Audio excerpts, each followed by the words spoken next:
Day 1 of cooking until I absolutely hate it. তো ফার্স্টে আমরা যেটা ডিমের কুসুম নিয়ে নিব, চিংড়ি মাছ নিব, মুরগির মাংস নিব, এটা আপনাদের পছন্দ মতো আপনারা নিতে পারেন।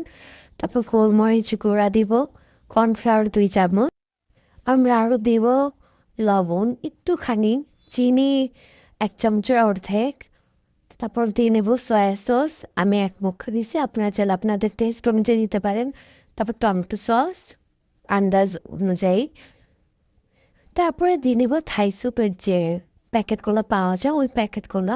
এটা দিলে কি হয়, আপনাদের যে থাই স্যুপের গ্রাসটা লাগে ওইটা লাগবে না। তারপর সব কিছু একসাথে ভালোভাবে মাখিয়ে নিয়ে ওইটাতে পরিমাণ মতো পানি দিয়ে নেব। তারপরে আমি মরিচ দিতে ভুলে গেছিলাম, তার জন্য আমি উপরে মরিচ দিয়ে নিছি, আপনারা চাইলে তখনই দিতে পারেন। তারপরে চুলার আঁচটা মিডিয়ামে রেখে তারপর এটা অনবরত লাগতে থাকতে হবে, না হলে কর্নফ্লাওয়ার দেওয়ার কারণে ওইটা নিচ দিয়ে লেগে যেতে পারে। তারপর আমরা একটা লেবু দিয়ে ওটাকে চুলা থেকে নামিয়ে নিব। এই তো আমাদের থাই স্যুপ এখন রেডি। এখন আমরা মজা করে খাবো। বাই।